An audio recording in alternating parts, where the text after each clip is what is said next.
Assalamualaikum warahmatullahi wabarakatuh. Perkenalkan, saya Muhammad Faris Nazal, NIM C2471074, Departemen Manajemen Sumber Daya Perairan, Fakultas Perikanan dan Ilmu Kelautan, Institut Pertanian Bogor, Angkatan 54, akan memaparkan materi tentang analisis logam berat timbal, PB, dan tembaga pada Kijing Taiwan Anodonta Wudiana.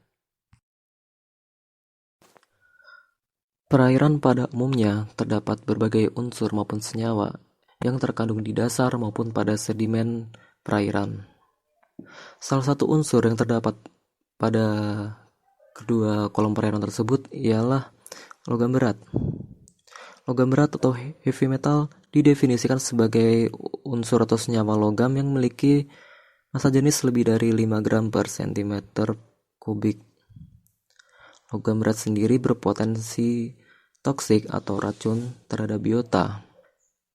Logam berat terdapat di perairan melalui aktivitas antropogenik ataupun secara alami terbentuk. Untuk secara alami, logam berat terdapat melalui mineralisasi bebatuan, sedangkan untuk akibat aktivitas antropogenik berasal dari pembuangan ataupun hasil limbah. Logam berat di perairan dapat mengaruhi kehidupan biota di dalamnya. Terdapat dua cara logam berat terdapat pada biota, yaitu dengan bioakumulasi dan biomagnifikasi.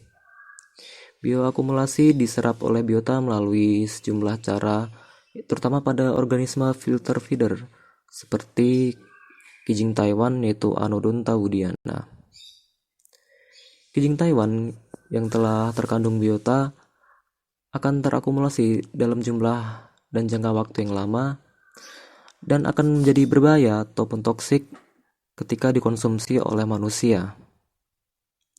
Penelitian mengenai analisis logam berat dalam biota diperlukan untuk mengetahui kadar ataupun batas maksimal konsumsi mingguan yang dapat dimakan oleh manusia, sehingga kita mengetahui tingkat toleransi konsumsinya. Penelitian ini bertujuan mengetahui kandungan timbal, yaitu sebagai unsur logam berat non-esensial, dan CO sebagai unsur logam esensial, serta mengetahui tingkat kelayakan konsumsi per minggu dalam Kijing Taiwan tersebut. Penelitian ini dilakukan di dua tempat, yaitu Situ Perikanan LSI dan Situ Gede Dramaga Bogor. Prosedur kerja yaitu dengan pengambilan sampel Kijing Taiwan Anodonta wudiana itu dengan diambil menggunakan Ekman Grab pada 3 titik sampling, yaitu inlet, tengah, dan outlet. Sampel yang telah diperoleh dilakukan analisis laboratorium di Laboratorium Biologi Makro Departemen Manajemen Sumber Daya Perairan FPIK IPB. Sampel yang diperoleh maka dipisahkan dan dibersihkan dari sedimen. Lalu kijing dibedah dan diambil dagingnya. Daging tersebut disimpan untuk dianalisis kandungan logam beratnya, sehingga dapat dilakukan perhitungan MWI dan MTI-nya. Analisis data dilakukan dengan perhitungan, yaitu menggunakan formula. Yang pertama dengan menggunakan indeks morfologis, yaitu ada 3, STI atau Soft Tissue Index, BCI Body Condition Index, dan MY atau Meat Yield. Untuk tingkat kelayakan konsumsi yaitu menggunakan dua perhitungan, yaitu MWI dan MTI. Untuk MWI diketahui PTWI dan dikalikan berat badan dengan asumsi berat badan orang dewasa yaitu 50 kg dan anak-anak 15 kg. Untuk MTI yaitu dengan membagi MWI dibagi konsentrasi logam. Berikut merupakan hasil dari pengamatan logam berat CU dan PB pada dua lokasi di Situ Perikanan LSI dan Situ Gede Dramaga Bogor pada Kijing Taiwan Anodonta wudiana. Pada tabel 1 dapat dilihat bahwa perbandingan CU dan PB pada dua lokasi. Untuk PB atau timbal lebih besar pada perairan Situ Gede, tepatnya pada daging Kijing Taiwan.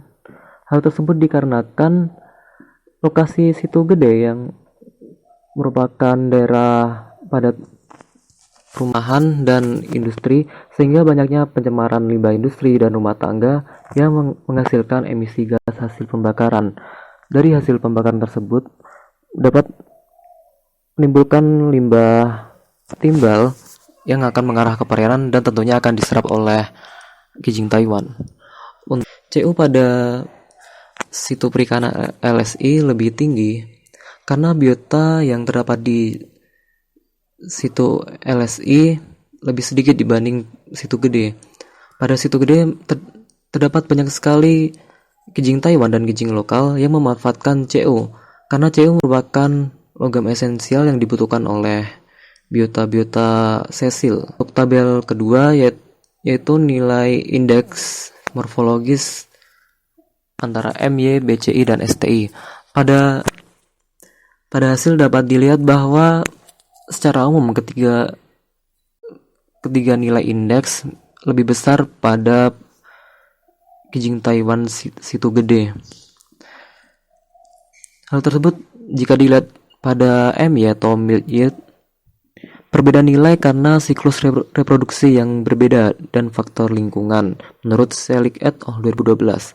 Untuk BCI atau Body Condition Index, perbedaan nilai karena status pemanfaatan nutrisi, yang berarti BCI ataupun kijing Taiwan pada situ gede lebih mampu memanfaatkan nutrisi yang tersedia.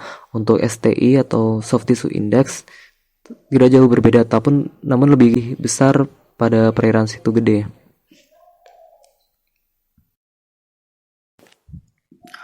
Oke, untuk selanjutnya adalah nilai maksimum tolerable index MTI atau batas maksimum kelayakan konsumsi mingguan yang dibagi menjadi dua tabel, yaitu untuk dewasa dan anak-anak.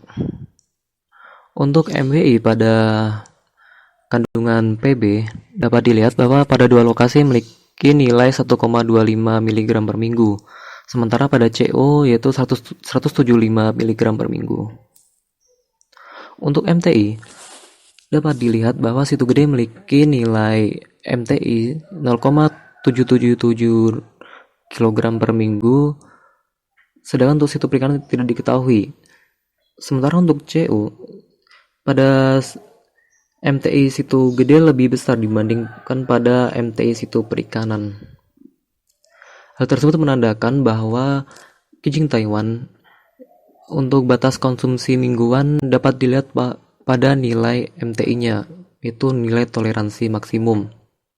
Sementara untuk anak-anak dengan asumsi bobot 15 kg, nilai MWI yaitu 0,375 mg per minggu untuk dua perairan, dan untuk kandungan logam berat PB, sementara pada kandungan logam berat CU itu 52,5 mg per minggu pada dua lokasi pula. Untuk nilai MTI yang menjelaskan tentang batas maksimum toleransi konsumsi per minggu itu pada situ gede 0,6033 kg per minggu, sedangkan pada situ gede itu memiliki nilai yang lebih tinggi MTI-nya dibandingkan pada situ perikanan. Hal tersebut berarti kita berasumsi pada batas acuan MWI dan MTI untuk situ gede untuk konsumsi mingguan dan kelayakan konsumsi pada kijing Taiwan.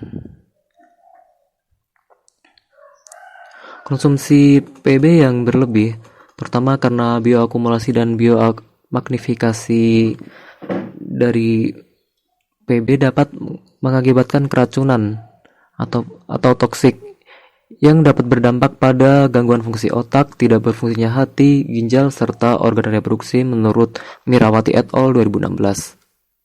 Sementara untuk CU atau tembaga, jika dikonsumsi oleh manusia melebihi batas MWI dan MTI dapat menyebabkan keracunan yang berdampak berupa toksisitas akut seperti mual, diare, emesis, gangguan ginjal, hingga hipotensi dan dapat berujung pada koma.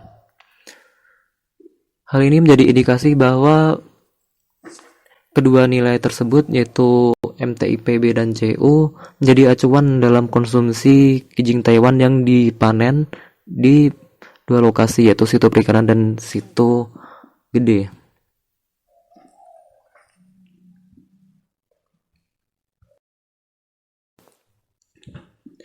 Jadi kesimpulannya, kandungan logam berat timbal atau PB dan tembaga CU pada kijing Taiwan Anodonta-wudiana berturut-turut sebesar minus 3,3217 mg per kilogram dan 4,1907 mg per kilogram di situ perikanan LSI.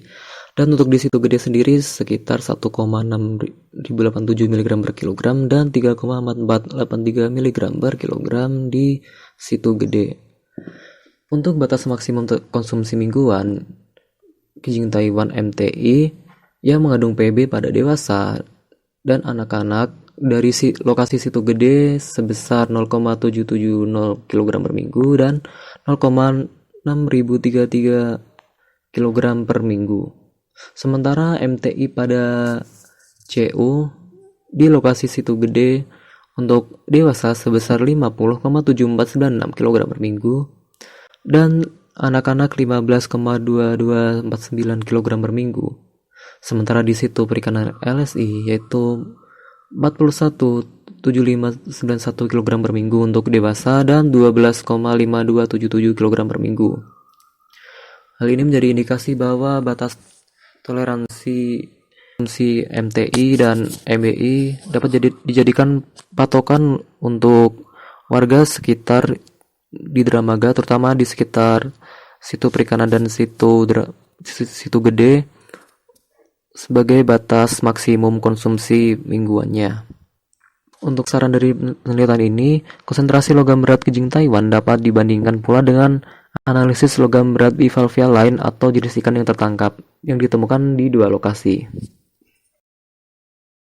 Sekian penjelasan saya mengenai penelitian tentang kandungan logam berat di kijing Taiwan Anodonta-wudiana pada dua lokasi situ perikanan dan situ gede Dramaga Bogor, serta batas maksimum kelayakan konsumsi mingguan WI dan MTI. Semoga bermanfaat. Terima kasih. Wassalamualaikum warahmatullahi wabarakatuh.